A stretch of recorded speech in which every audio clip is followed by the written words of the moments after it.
বিমান মূলত সারা রাত্রই তাণ্ডব চালাইছে। এই সাগর থেকে যখন ওঠা শুরু করছে, তার একটা বাঘ আমরা কালকে দুপুর থেকে সকাল থেকে ব্রিফ করতেছিলাম যে অগ্রবাঘ বিকাল 4টার থেকে 3টার পর থেকে শুরু হবে উপকূলে আঘাত হানা। সেটাই হয়েছে।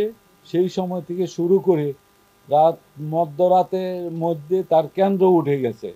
কেন্দ্র উঠার পর পরবর্তীতে আমরা রাত্রে বুলেটিনে বলছিলাম 5 থেকে 7 ঘন্টা এটা আরও বাকি অংশটুকু উঠতে সময় লাগবে। সেই সময়টুকু সারা রাতই এটা তাণ্ডব চালাইছে, সারা উপকূল সহ আমাদের ঢাকা পর্যন্ত। তো এটা এখন স্থলভাগে উপরে চলে আসছে পুরা বডির সকাল 6টার আগেই পুরো অংশ স্থলভাগে চলে আসছে। তখন সকালে ছিল এটা সাইক্লোন হিসেবে, এখন এটা আরও দুর্বল হয়ে আপনার স্থল গভীর নিম্নচাপ হয়েছে। এটা পর্যায়ক্রমে বৃষ্টি দিবে আর আস্তে আস্তে উত্তর পূর্ব দিকে সরে যাবে এবং আরও দুর্বল হয়ে যাবে। গতকাল রাতে প্রবল ঘূর্ণিঝড় রিমাল, যেটি বাংলাদেশের উপকূল অতিক্রম করেছে, সেটি আজ সকালে ঘূর্ণিঝড়ের রূপ নিয়েছে। ঘূর্ণিঝড় থেকে এটি উত্তর পূর্ব দিকে অগ্রসর হয়ে দুর্বল হয়ে স্থল গভীর নিম্নচাপ হিসাবে বর্তমানে যশোর এবং তৎসংলগ্ন এলাকায় অবস্থান করছে। এটি আরও উত্তর পূর্ব দিকে অগ্রসর হয়ে ক্রমশ বৃষ্টিপাত জড়িয়ে স্থল নিম্নচাপে পরিণত হবে। পায়রা ও মংলা সমুদ্র বন্দরকে 10 নম্বর মহাবিপদ সংকেত নামিয়ে তার পরিবর্তে 3 নম্বর, আমি আবার বলছি, 3 নম্বর স্থানীয় সতর্ক সংকেত দেখিয়ে যেতে বলা হয়েছে। কক্সবাজার ও চট্টগ্রাম সমুদ্র বন্দরকে 9 নম্বর মহাবিপদ সংকেত নামিয়ে তার পরিবর্তে 3 নম্বর স্থানীয় সতর্ক সংকেত দেখিয়ে যেতে বলা হয়েছে। উত্তর বঙ্গোপসাগরে অবস্থানরত সকল মাছ ধরার নৌকা ও ট্রলারসমূহকে আগামীকাল 28 মে 2024 দুপুর পর্যন্ত নিরাপদ আশ্রয়ে থাকতে এবং পরবর্তীতে সাবধানে চলাচল করতে বলা হয়েছে।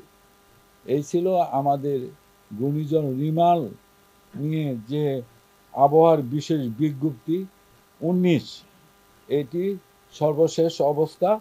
এটিও জানিয়ে রাখি যে এই বুলেটিনের মাধ্যমে আমরা এই ঘূর্ণিঝড় রিমাল নিয়ে যে সমস্ত বুলেটিন ইস্যু করেছি, এটাই সর্বশেষ বুলেটিন। এরপর আর কোনো বুলেটিন আমরা ইস্যু করব না, কারণ এটি স্থল নিম্নচাপে পরিণত হয়ে গেছে। এটা বাংলাদেশের উপরে অবস্থান করছে এই মুহূর্তে।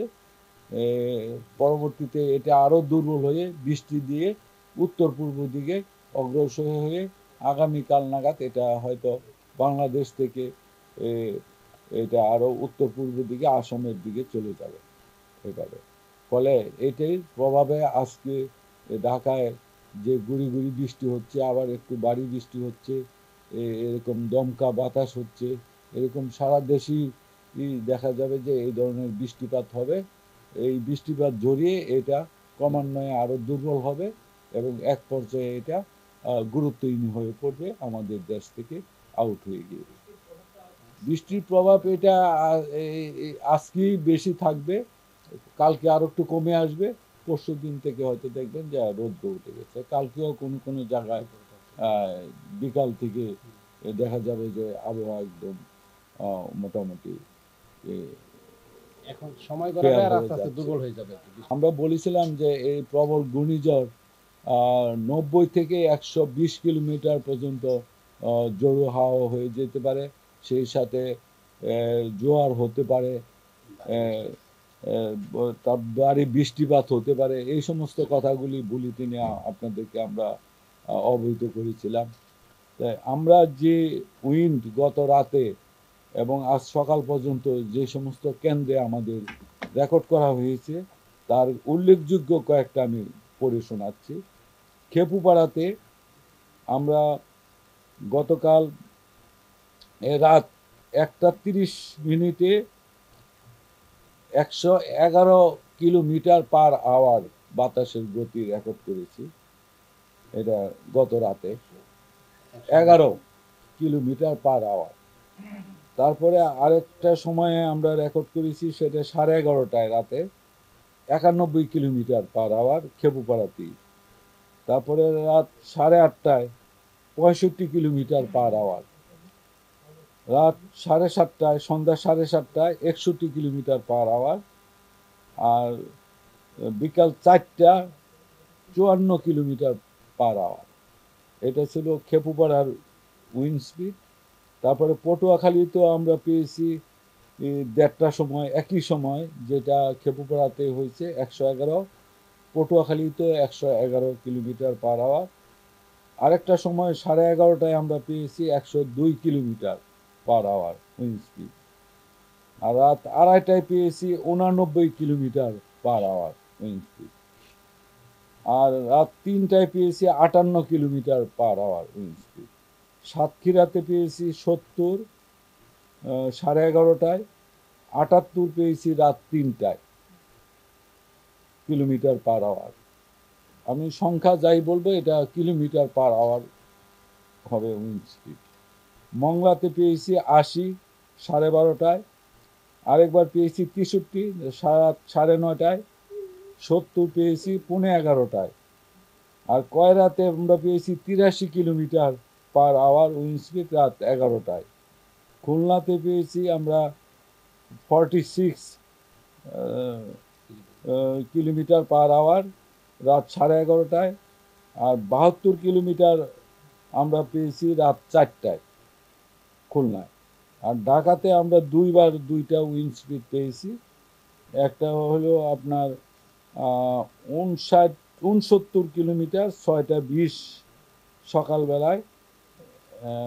আর একটা পেয়েছি 45 কিলোমিটার পার আওয়ার।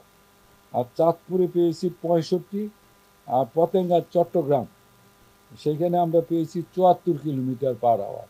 তো এরকম আরও অনেক আছে, তা আমি আর সবগুলি, আরও কমও আছে কোথাও, এগুলি আর পড়ে শোনাচ্ছি না। তো আর বৃষ্টিপাত 111 বললো, 111 হলো সর্বোচ্চ আমরা পেয়েছি দুই জায়গায়, খেপুপাড়া আর একটা হলো পটুয়াখালী। ঢাকায় 59 সর্বোচ্চ আমরা পেয়েছি। আর আমরা যে ভারী বৃষ্টিপাতের কথা বলেছি বিভিন্ন জায়গায়, তা আমরা মূলত বৃষ্টিটা কালকে বিকাল থেকে শুরু হয়েছে বিভিন্ন জায়গায়, উপকূলীয় এলাকায়। ঢাকায় শুরু হয়েছে রাত থেকে। তো আমরা ঢাকায় পেয়েছি মোট 35 মিলিমিটার এই রাতে, এই সকাল পর্যন্ত। এগুলি হলো ভোর পর্যন্ত। তারপরে আরো কিছু হয়েছে, এগুলি পরবর্তীতে আমরা রেকর্ড করব। না, 203 রেকর্ড করা হয়েছে চট্টগ্রামে, সর্বোচ্চ বৃষ্টিপাত 203। আর কুতুবদিয়ায় 125 মিলিমিটার, এগুলি সব মিলিমিটারে। তো এরকম বৃষ্টিপাত সারা দেশে হয়েছে। খুলনাতে 65, মংলাতে 67, সাতক্ষীরায় 93, যশোরে 53, চুয়াডাঙ্গায় 18, কুমারখালী 16, বরিশালে 41, পটুয়াখালী 72, খেপুপাড়ায় 58, ভোলাতে 41। তো আরও এরকম পুরা দেশেই বৃষ্টিপাত হয়েছে, শুধুমাত্র রংপুর বিভাগে কয়েকটা জায়গা বাদ আছে। রংপুরেও হয়েছে, রাজারহাটে 25, এরকম বৃষ্টিপাত। তো আজকে আরও সারাদিন বৃষ্টিপাত হয়তো বিভিন্ন জায়গায় বিক্ষিপ্তভাবে হবে এবং বাতাসও হবে। তো ঢাকায় তো আপনারা দেখতেছেন যে সকাল থেকে একটু পরে থেমে যাচ্ছে, আবার গুড়ি গুড়ি বৃষ্টি হচ্ছে, একটু কখনো একটু হালকা বাড়ি বৃষ্টি হচ্ছে, একটু দমকা বাতাসও হচ্ছে। এরকম অবস্থায় আজকের দিনটা যাবে। এবং এই সাইক্লোনে, এই গভীর নিম্নচাপের অবস্থাটা বর্তমানে আমি যেটা বলছি, তার কেন্দ্রটা যশোর এবং তার নিকটবর্তী এলাকায় অবস্থান করছে। এটি যখন উত্তর পূর্ব দিকে আরো অগ্রসর হবে, এই কেন্দ্রটা ঢাকার উপরে যখন আসবে, ঢাকার উপর দিয়ে এটা পর্যায়ক্রমে সিলেট হয়ে বাংলাদেশের বাইরে চলে যাবে। তবে আজকে বিকাল নাগাদ এই দিকে আরো চলে আসবে, এটা ক্রমান্বয়ে মুভ করতেছে। তো দুপুর নাগাদ এটা বা ৩টা-৪টার মধ্যেও চলে আসতে পারে। ঢাকায় যখন এই কেন্দ্রটা আসবে তখন বৃষ্টিপাতের পরিমাণটা এবং বাতাসের দমকা বাতাস আর একটু বাড়বে।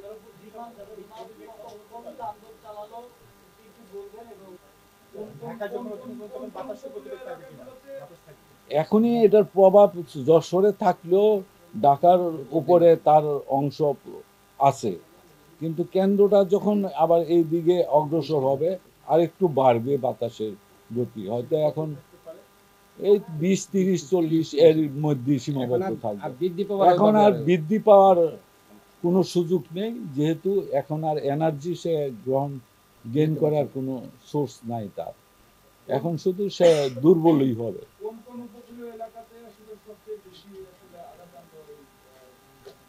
আমি যেটা আমরা শুরু থেকেই আগে থেকেই বলেছিলাম যে এটা ভারতের সাগর আইল্যান্ড এবং খেপুপাড়ার মধ্যবর্তী উপকূল, যেটা আমরা মংলার সাউথ ওয়েস্ট দিয়ে অগ্রসর হয়েছে কেন্দ্রটা। তো মূল কেন্দ্রটা বাংলাদেশ দিয়ে অতিক্রম করছে এই সাইক্লোনে।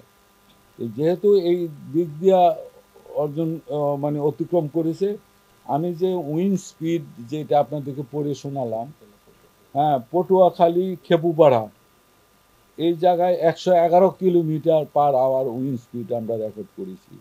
সুতরাং এর কেন্দ্র যেহেতু মংলার পাশ দিয়া ওই সাউথ ওয়েস্ট দিয়েই অতিক্রম করেছে এবং খেপুপাড়ার অতি নিকটই, সেহেতু ওই সমস্ত এলাকায় উইন্ড স্পিড, মংলাতে উইন্ড স্পিড 80 পেয়েছি আমরা। সুতরাং সবচেয়ে কেন্দ্র অতিক্রমের জায়গায় যেখান দিয়ে হয়েছে সেই জায়গাটাই সবচেয়ে বেশি আপনার উইন্ড স্পিড এবং আপনার জলোচ্ছ্বাস বলেন বা উইন্ড ড্রাইভিং সার্চ বলেন, সেইগুলি ওই এলাকায় বেশি হয়েছে। যেমন আপনার এই নিউজে দেখাইছেন যে রাঙ্গাবালি এলাকায় তলিয়ে গেছে পানি, পটুয়াখালী খেপুপাড়া এই সমস্ত এলাকায় ওই দিকটাই বেশি, অর্থাৎ উপকূলের পুরাটা অংশই, কক্সবাজারেও আমরা নিউজে দেখেছি, আপনারা নিউজ করেছেন যে সেইখানে কক্সবাজারের কয়েকটা এলাকা বিশাল মানে পানির নিচে তলিয়ে গেছে এরকম। তো উপকূল পুরাটাই থ্রেট হয়েছে।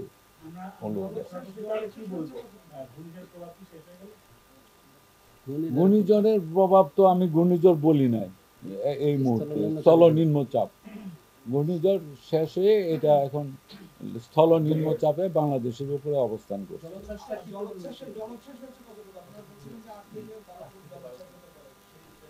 এটা আপনাদের লোকাল প্রশাসন বা যারা তারা বলতে পারবেন। আমরা ওই মেজারমেন্টের পরবর্তী ক্ষয়ক্ষতি কি পরিমাণ হয়েছে এগুলি পরে জানা যাবে। এখন আমাদের কাছে ওই ধরনের রেকর্ডিং, আমরা যে কতটুকু জলোচ্ছ্বাস হয়েছে সেগুলি আমাদের কাছে এই মুহূর্তে তথ্য নেই।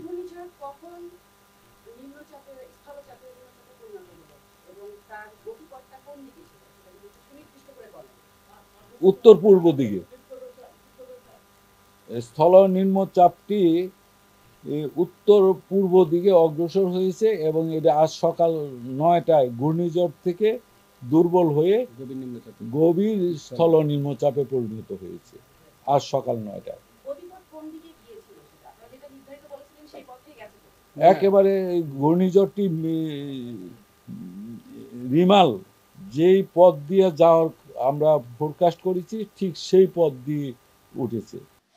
বঙ্গোপসাগরে যে প্রবল ঘূর্ণিঝড় রিমাল, সেই রিমাল কিন্তু গতকাল সন্ধ্যা থেকে বাংলাদেশ উপকূল অতিক্রম করা শুরু করেছে। তার মূল যে কেন্দ্র ছিল কেন্দ্রটি, এবং সারা রাত মোটামুটি তার সেই কেন্দ্র সহ তার সমস্ত বডি উপকূল অতিক্রম করা সম্পূর্ণ করে আজ সকাল 9টায় যশোর অঞ্চলে সেই স্থল নিম্নচাপ হিসেবে অবস্থান করছে। সে আরও বৃষ্টি জড়িয়ে উত্তর পূর্ব দিকে অগ্রসর হয়ে আস্তে আস্তে দুর্বল হয়ে যাচ্ছে। এর প্রভাবে সারা দেশেই মোটামুটি বৃষ্টিপাত হচ্ছে এবং কোথাও কোথাও দমকা হাওয়া হচ্ছে এবং কোথাও কোথাও ভারী বৃষ্টি হচ্ছে, কোথাও কোথাও হালকা থেকে মাঝারি ধরনের বৃষ্টিপাত হচ্ছে। তবে আজ এবং আজ রাতে, সামনে যে রাত আছে, এই সময়ের মধ্যে দেশে অনেক জায়গাতে বৃষ্টিপাত হবে এবং এর পরবর্তীতে আগামীকাল দুপুরের পর থেকে মোটামুটি এই যে নিম্নচাপটি আছে, স্থল নিম্নচাপ, সেই স্থল নিম্নচাপটি আস্তে আস্তে বৃষ্টি জড়িয়ে দুর্বল হয়ে আগামীকাল দুপুরের পর থেকে মোটামুটি বাংলাদেশে যে উপরে যে স্থল নিম্নচাপটি সে গুরুত্বহীন হয়ে যাবে, অর্থাৎ বাংলাদেশে আর কোনো এর অস্তিত্ব থাকবে না। এর প্রভাবে আজ এবং সামনে যে রাত, এই রাতে বৃষ্টিপাত হবে বিভিন্ন অংশে। তারপরে মোটামুটি আমরা স্বাভাবিক অবস্থায় চলে আসব। আর এই ঘূর্ণিঝড় রিমালের প্রভাবে যে সাগর উত্তাল ছিল, আমরা পায়রা এবং মংলা সমুদ্র বন্দরকে 10 নম্বর মহাবিপদ সংকেত দেখে যেতে বলেছিলাম। সেই বিপদ সংকেত আমরা নামিয়ে তার পরিবর্তে 3 নম্বর স্থানের সতর্কতা সংকেত জারি করতে বলেছি। আর কক্সবাজার এবং চট্টগ্রাম বন্দরকে আমরা যে 9 নম্বর মহাবিপদ সংকেত দেখে যেতে বলেছিলাম, সেই সংকেতগুলোকে নামিয়ে তার পরিবর্তে 3 নম্বর স্থানের সতর্কতা সংকেত জারি করতে বলেছি। এবং বর্তমানে 4টি বন্দরে 3 নম্বর স্থানের সতর্কতা সংকেত জারি আছে। এবং যেহেতু সাগরে এখন উত্তাল রয়েছে, সেই জন্য আমরা আগে থেকে যে সাগরে অবস্থানরত মাছ ধরার নৌকা এবং ট্রলার সমূহকে আমরা নিরাপদ আশ্রয়ে থাকতে বলেছিলাম, তারা আগামীকাল দুপুর পর্যন্ত এই অর্ডার বহাল থাকবে। যেহেতু সাগর উত্তাল আছে, তাদেরকে নিরাপদ আশ্রয়ে থাকতে হবে। এর পরবর্তীতে তারা সাবধানে উপকূলের কাছাকাছি থেকে চলাচল করবে। এই হয়েছে আমাদের যে প্রবল ঘূর্ণিঝড় রিমাল, তার সর্বশেষ পরিস্থিতি।